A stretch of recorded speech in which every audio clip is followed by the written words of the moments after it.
hundreds of local children in need with the joy of Christmas this holiday season. It's the true spirit of giving your best, and we thank you. The News Channel 6 Giving Your Best Toy Drive is brought to you by Piedmont Augusta and Solvay.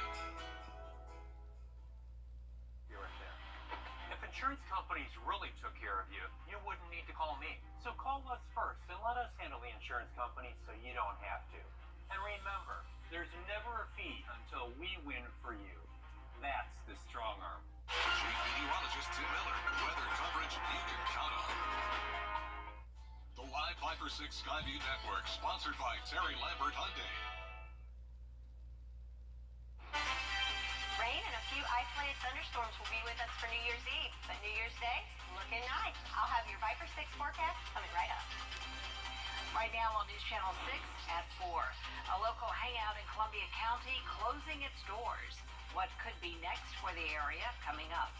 Plus, COVID cases on the rise locally, how a doctor at AU says you can stay safe. And as 2022 comes to an end, what changes do you plan to make in the new year? We'll hear some of your neighbors' New Year's resolutions as your news at 4 starts now. Live from Television Park, this is WJBF News Channel 6 at 4.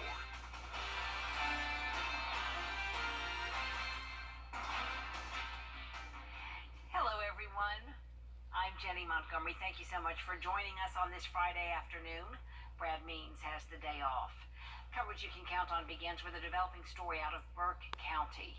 District Attorney Jared Williams says his office will pursue charges in the death of 4-year-old Israel Scott, who drowned during swimming lessons back in June. The DA issuing an arrest warrant this afternoon for Lexi Tenhusen. She's the swim instructor who was holding lessons at her home pool on June 14th when Israel died. Tenhusen is being charged with involuntary manslaughter. Another developing story, DA Williams says 7 Richmond County deputies will not be charged after a man died after being tased during a traffic stop. The incident happened in October of 2021. Deputies pulled over Jermaine Jones and searched his vehicle. They say they found drug paraphernalia and a gun in the back seat, and Jones tried to run away.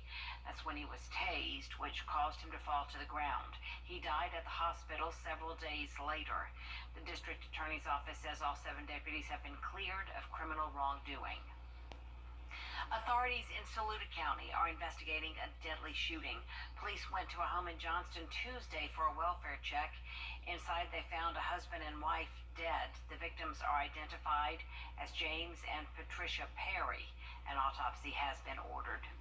Some new laws will take effect on January 1st. Some projections now on how much it will cost you to fill up in 2023. Gas Buddy predicts the yearly national average per gallon will drop in 2023, but could fluctuate throughout the year.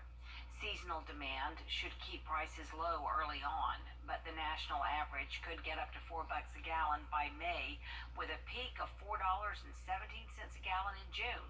Experts expect prices to drop yet again after Labor Day. It is time now for a first check of your forecast. Meteorologist Sherry Shealy joins us now. Sherry? Thanks, Jenny. So we've had another great day. We had a warm day for our Thursday, and overall it's been a nice day for your Friday. But as you can see from the Terry Lambert Hyundai Skyview cam, we do have those clouds to contend with. But this current shot here at the airport, you can see there's a little bit of sun trying to peek through. So even though it's cloudy, a nice day, and it's a bright day, so, take it while we can, right? Temperature-wise, this is feeling good as well. The satellite radar, though, you can see those clouds rolling in, and also a few spotty light showers in our Carolina counties as well.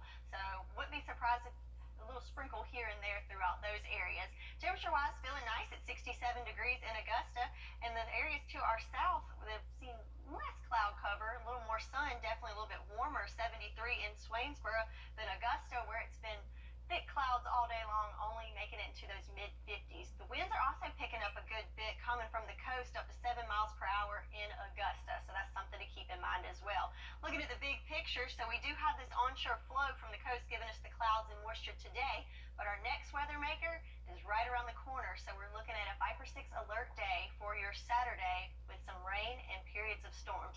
But back at home tonight and looking pretty nice for your afternoon. Temperatures in those 60s with just those clouds to contend with, and they will continue to build overnight. Tomorrow, we're looking at a marginal risk for severe weather, so definitely have that umbrella handy for those periods of rain and sun. So we've got Viper 6 alert day for your Saturday with some rain and a few storms, but continue with the warm temperatures for New Year's Eve. But just in time for the new year, we'll have sunshine back and we'll continue those warm temperatures. The full breakdown of what you can expect for your New Year's weekend coming up. Back to you, Jenny. All right, Sherry, thank you. And with the start of a new year right around the corner, many of us are starting to think about the changes we'd like to make in 2023. Bria Smith called up with some people to find out their New Year's resolutions. Is it really a new year without any resolutions? People all over the CSRA tell us about some of their goals for the upcoming new year. One woman believes in setting goals year-round, but for others, their goals are a little more specific. Norman just wants to live life to the fullest. Because I'm comfortable doing the things that I'm used to doing. So my goal this year is really to get uncomfortable. And just grow in general, in life, in love, and just, especially in life. To be awake when the 12 o'clock hits. To make it to the new year. After hearing all those goals, I better go home and make my vision board for 2023. And if you haven't already, you still have one more day to stack your list. Hi, in Augusta, Bria Smith, WJBF, News Channel 6. Stay Social Tap and Table in Evans will be closing its doors for good after tonight. The decision comes following a judge's decision to uphold the Columbia County Commission's vote to revoke Stay's alcohol license. WJBF's Hannah Latier joins us now live with more. Hannah? Yeah, Jenny, it's Stay's last day, and the owner, Renee Hajek, is making sure it goes out with a bang. They will be having 4 drag shows starting at 5:45 tonight and going until 8:45, and a buffet-style dinner that would be $40 per person. Stay is one of 3 businesses that have closed down in Evanstown Center in the past month.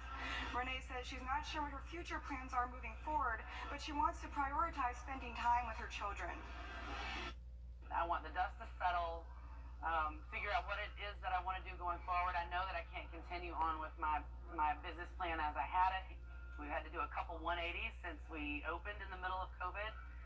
And then we really just thought that this was going to be just another 180 and that we would have to potentially make some changes and then move forward. And then lo and behold, the relocation changed everything. So.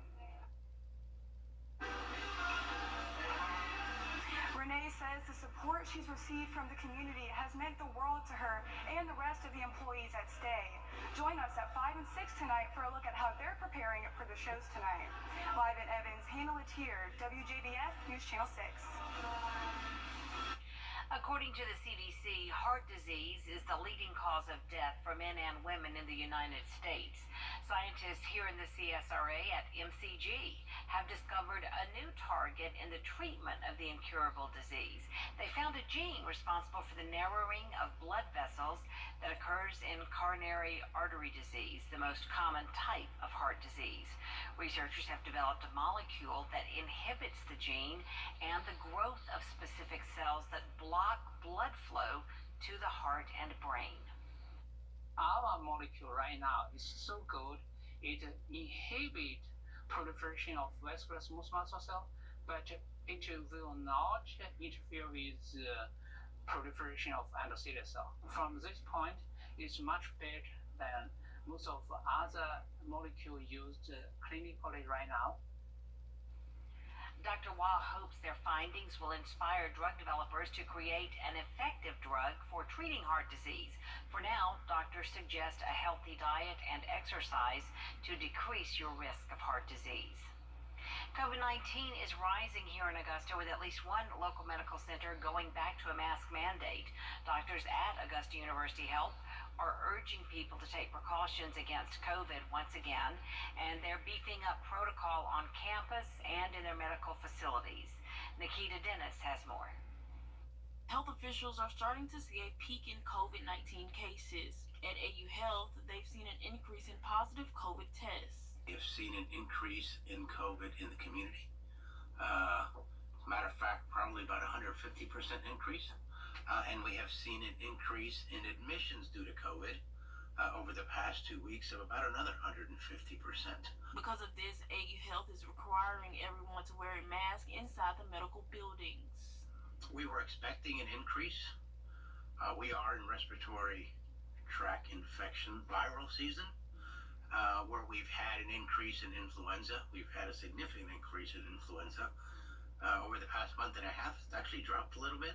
Over the last week, they've had more than 50 positive patients come in. Dr. Vasquez says because of family gatherings for the holidays, it's important to take extra precaution. There are some individuals that are actually taking it one step further, and before they get together, they will actually test themselves for COVID. If they're negative, then they'll get together. If they're positive, obviously they'll stay away. Doctors also recommend getting your booster shot and, of course, continuing to wash your hands frequently. We have some sad news to pass along concerning a tremendous loss for the Wjbf family. A dear team member died this week. Marlena Wilson was our production manager and executive producer of the Means Report.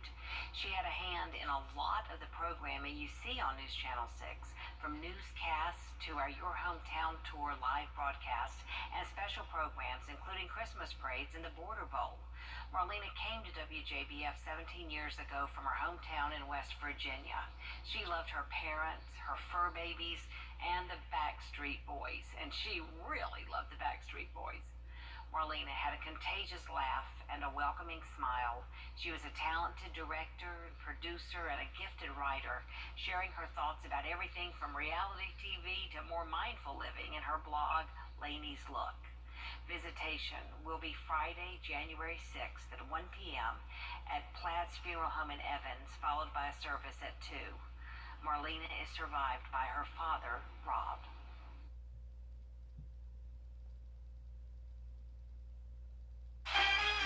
This holiday season, look no further than truck support for everyone on your Christmas list. We have what you need for any and all vehicles. Wheels and tires, lift kits, spray and bed liners, bed covers, window tinting. We have something for all of your hunters and outdoorsmen. We even have gift cards.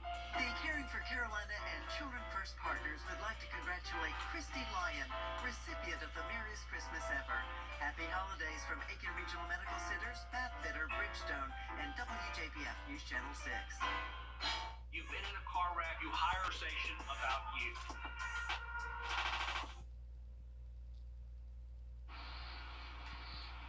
On Capitol Hill, a House committee has officially released 6 years of former President Trump's tax returns.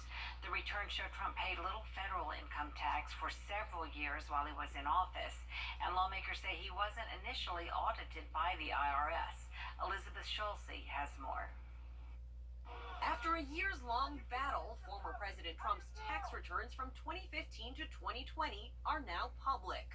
The documents released by the Democratic-controlled House Ways and Means Committee raise questions about the former president's status as a self-described billionaire. During the year of his 2016 presidential campaign, Trump claimed a net loss of $32 million, paying just $750 in federal income tax, a sum he also paid in 2017 and 2020 while in office, contradicting his own claims. Will you tell us how much you paid in federal income taxes in 2016 and 2017? Millions of dollars. In 2018, the adjusted gross income of the former president and first lady went up to more than $24 million, and they reported paying nearly $1 million in taxes. In 2019, the two reported making $4.4 million and paid more than $133,000 in taxes. The House committee also revealed Trump's returns weren't audited for the first 2 years of his presidency until lawmakers requested them as part of their investigation into IRS audit practices. That's despite an IRS rule requiring mandatory audits while presidents or vice presidents are in office. People will likely be surprised about the extent to which the IRS was not conforming to their own. Top Republicans standing firm with the former president. Democrats in the Ways and Means Committee have unleashed a dangerous new political weapon. In a statement, Trump said the tax returns show that his businesses have been successful, and he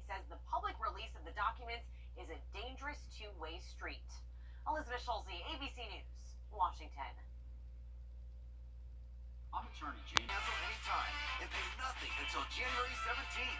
Hurry, deal ends Friday, December 30th. Now, your most accurate forecast with WJBF Live Viper 6. Taking a look outside at our Terry Lambert Hyundai Skyview cam, you can see over the river we do have this layer of stratocumulus clouds there, but we do have those little peaks of sunshine where it's keeping the sky bright and trying to peep through. But overall, I would call it a nice day. Temperatures right now at 67 degrees. Those winds are picking up at 7 miles per hour coming from the east. But overall, let's call it a nice Friday for us. And happy Friday to you. Around the CSRA, other places are in those upper 60s as well. Allendale at 68, Thompson at 67 as well. Louisville, one of the warmer spots along with Swainsboro at 73 degrees. So with that cloud coverage, you can definitely tell the areas that have seen more sunshine than others as the temperatures are varying a bit to those lower 70s in Wrightsville down to 60 in Edgefield in those Carolina counties where we've seen the thicker cloud cover and even some sprinkles of rain today. Our satellite and radar, you can see those clouds coming in from the coast as well as the little scattered sprinkles in there. But the big story here is our next weather maker that's coming in later on this evening and will dominate our forecast for New Year's Eve. Our rain chances for today, we're going to keep it at 20% because those showers will come in later on this evening. But then tomorrow, definitely a better chance with periods of rain and even storms for your Saturday. But then we'll start the first 2 days of the year dry before our next round of rain mid next week. So for tomorrow, we have issued a Viper 6 alert day because the SPC has issued a marginal risk of severe weather for almost the whole entire area of the CSRA. But with that, we're looking at periods of rain and storms, but overall just isolated severe storms possible and limited in intensity. So nothing real severe there, but just something to be aware of and definitely have that umbrella handy. Looking at the big picture with that future cast, you can see the big band of storms rolling through. So by 7 a.m., we're going to definitely need that umbrella if you have early morning plans, and that will continue on and off throughout the day for your Saturday. Then that cold front is going to be directly over us. It is a weak front, so don't have to worry about any intense cold temperatures, just that moisture and those storms. But then when we get ready to shoot the fireworks and ring in the new year, everything will clear out and high pressure will be in play. Zooming in a little closer directly at the CSRA with our timeline, we can see that we've got that rain coming in early morning hours, some pockets of severe rain in some areas, little breaks here and there, but overall on and off rain and storms throughout the day until we get to those evening hours where things will clear out and we'll be able to watch the fireworks and welcome in 2023. Temperature wise, it's looking good for this afternoon. Temperatures in those 60s for your Friday. Overnight lows tonight at 52. And then for our New Year's weekend, we're looking at 68 for your Saturday with those showers and storms likely.